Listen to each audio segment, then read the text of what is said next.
Hey guys, so today I want to compare my iPhone 5 on iOS 7 Beta 3 and also my iPhone 4, which is of course a little bit interesting to compare it here with the iPhone 5 just because it is an older smartphone and the latest version of iOS here, how is it running on this old smartphone? So the Beta 3 gives a lot of enhancements, graphical enhancements, and also a lot of enhancements in different kinds of apps. But I think the biggest thing that is changed is a lot of improvements, bug fixes. AirDrop is fixed. AirPlay, when you send music and stuff to your Apple TV, it should be better now when you try to change song or change volume. Calendar updates that we're gonna go over, and a bunch of other stuff that we're gonna go and watch in this video. So let's just see here. The first thing, or something that you also want to know here, is that you get more transparency, cool effects here on the iPhone 5 than what you would get here on the iPhone 4, because I think Apple did this because the iPhone 4 is just so old.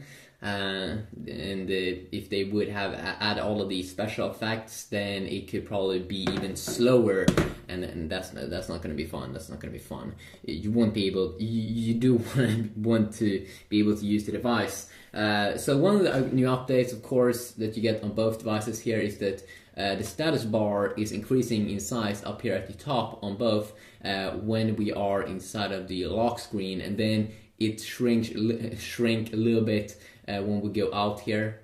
You can see there it went a little bit smaller, so you can see here in terms of size it's a little bit thicker here on the lock screen, and then it magically goes a little bit smaller.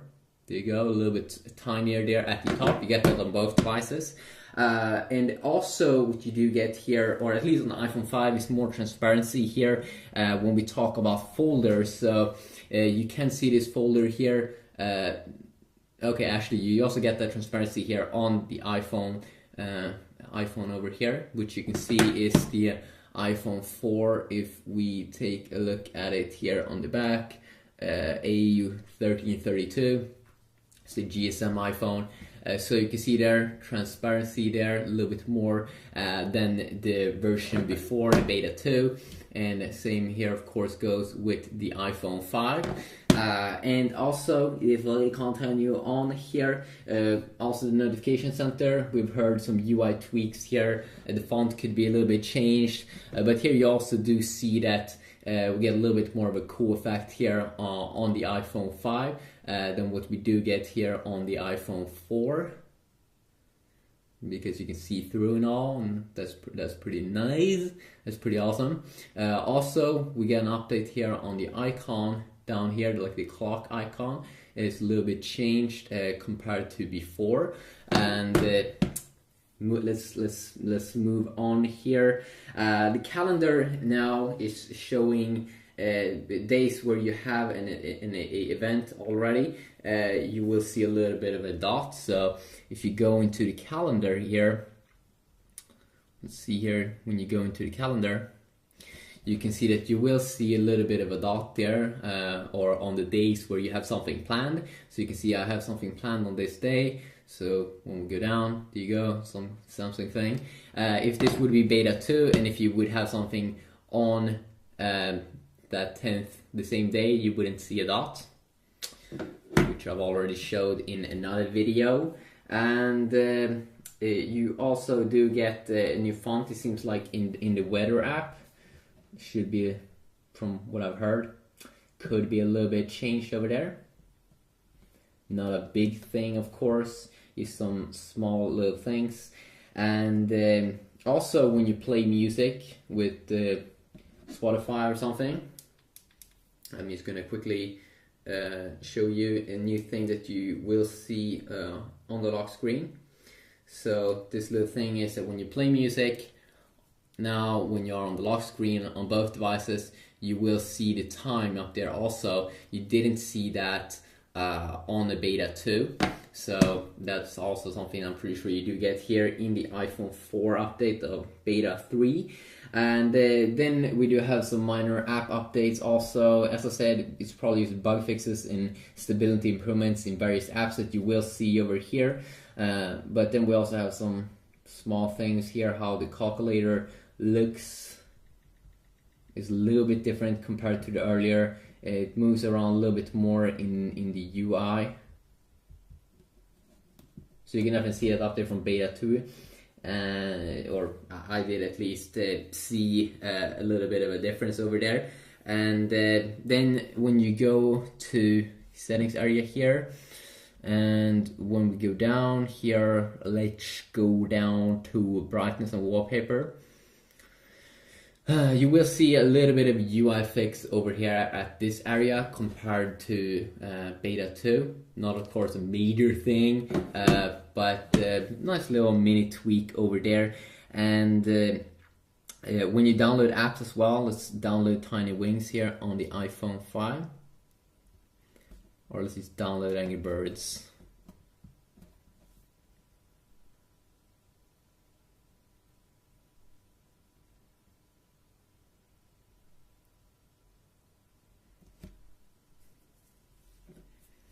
So let's download this. And I have to type in the password even though it's a free app. A little bit annoying. Because usually if you have an Android device, you never have to do this. And that's pretty nice. So let's see now, it's gonna download. You will see a new update over here. That's on both devices. And that is when you download an app. It looks a little bit different over there when it's both downloading it, but then also when it will start to install it. Also, if you want me to check out specific apps and compare these two, like the browser, maybe gaming, or something like that, let me know about that in the comment section down below. And if someone has already written a suggestion, of course you can just make that comment a thumbs up, and I will see what most or majority of people do want to see. There we go. So a small update there in the beta 2 and earlier betas. Of course, if we use a loading bar. What are you doing? I think it's installing. Okay, that is random. Also Siri now, of course you don't get any Siri or voice assistant here with the iPhone 4, but you do get that with the iPhone 4S and the iPhone 5. And we do have the iPhone 5 over here, and it seems like Siri now has been improved both in speed and also female voice. That's a different female voice. What you doing? I'm learning some new tricks. And then there's a new update here. When we swipe down, you can see that it has a little bit of a moving effect at the top.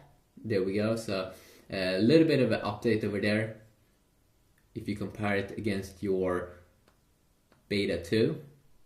So it looks a little bit more coolish.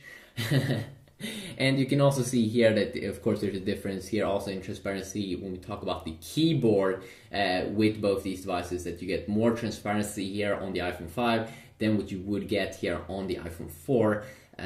So don't confuse this device also with the iPhone 4S, because that device of course is better. I'm pretty sure the iPhone 4 only is a single core device, and that the iPhone 4S is dual core, and this one also like dual core awesomeness, or I'm not sure if it's awesome. You can also see that when we go to multitasking, of course it is in terms of UI, it's more smooth here on the iPhone, or on the iPhone 5 of course, I mean. And you can see always when I go back there in the UI, let's go back, you can see a small little bit of a lag over there. And you can also see it many times when you just open up any random app or close any random app, usually you will have some lag here. And I should also say that on the iPhone 4 with this update, I have been seeing a lot of issues, especially in my iPhone 4 review. The first few minutes it got stuck on the lock screen and I couldn't unlock the device. Sometimes it was a little bit slow, it didn't seem to be reacting when I was clicking on the home button. So definitely something that you want to keep an eye out, keep a lookout for. And as I said, there's a lot of other updates also here, like iCloud keychain is not backwards compatible. So if you have a keychain for iCloud in earlier iOS 7 betas, it's not going to work with this beta. And then also activation lock in iCloud with Find My iPhone. So if you want to disable that, or if you're going to trade away your iPhone, you have to remove that activation lock. And you can't like change Find My iPhone, those settings if you don't type in your password for like your Apple account, I'm pretty sure. Messages also could have a little bit of a bigger area where you type stuff. Newsstand Passbook also has been updated, and also Wi-Fi could have some bug fixes and improvements. And then also, of course, when we go into wallpapers here, you can see that we don't get these two dynamic wallpapers on the iPhone 4. We only get these static wallpapers, normal wallpapers that doesn't move around on the iPhone 4. While we do, of course, get these two bubble wallpapers here on the iPhone 5 that is moving around. So that's pretty awesome. So if you do enjoy this video, please leave a like, and I know that, and I can make better videos in the future. If you want me to check out like a browser comparison, gaming comparison, or anything else that I didn't show in this video, of course it's very, very hard to show everything in a video, like maps or anything. You just compare it to maybe the camera. Let me know about that, and I'll see what I can do. And thanks for supporting me. Hopefully you did that. Peace out.